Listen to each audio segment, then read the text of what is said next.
Ano daw ba ang ibig sabihin ng verified contract sa OFW Pass?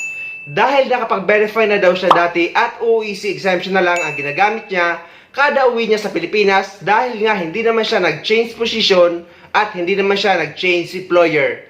Pero lumalabas daw sa OFW Pass na hindi verified ang kontrata niya.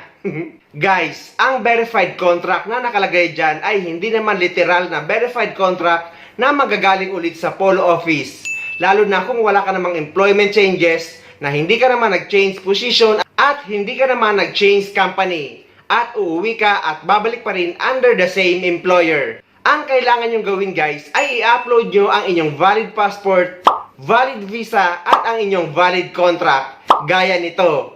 So, diba, successfully verified ang nakalagay dahil nga na-upload ang lahat ng mga documents na kinakailangan. At ang nakanote sa taas ay successfully verified ka na at after nyan ay okay na ang OFW pass nyo at ready to go na kayo.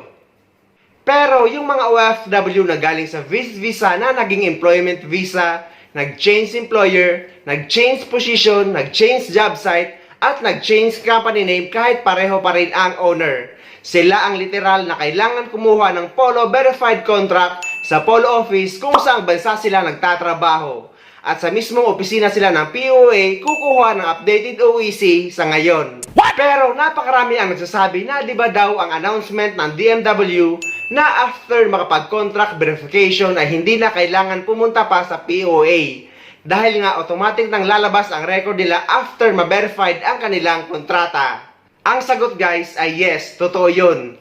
Pero yun kung okay na ang DMW mobile app. Pero sa ngayon ay napakarami pa nilang ginagawang pagbabago kaya hindi pa totally maayos ang DMW mobile app na ginawa nila.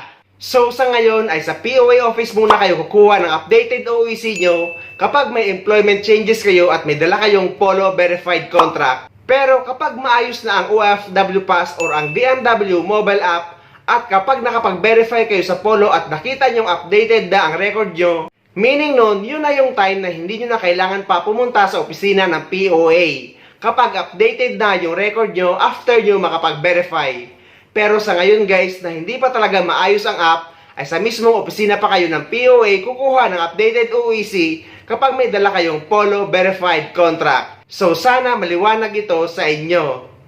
So uulitin ko guys sa mga exempted na sa OEC at nag-register sa DMW mobile app. At kapag lumabas na ang OFW Pass nyo gaya nito after nyo mag-register, ay i-click nyo yung requirements sa baba.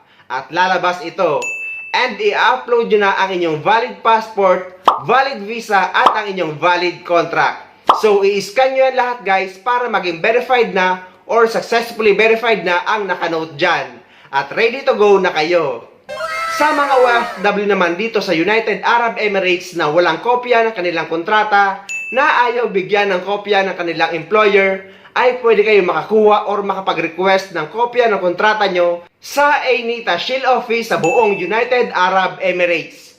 At gaya nga ng lagi kong sinasabi, kapag pabalik na kayo sa ibang bansa at nakakuha na kayo ng OFW Pass at hindi kayo sigurado, ay dumaan kayo or better na dumaan kayo sa POA desk sa loob ng NAIA.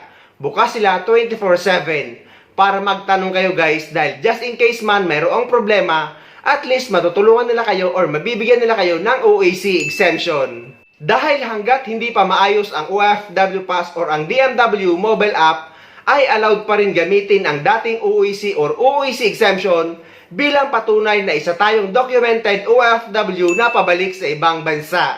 So ayun guys, sana may nakuha kayong idea at sana nakatulong ang video na ito sa inyo. At sa mga hindi pa dyan nakasubscribe sa channel ko, please don't forget to subscribe my YouTube channel and please click the notification bell para lagi kayong updated sa mga upcoming videos na gagawin ko tungkol sa mga updates sa ating mga OFW.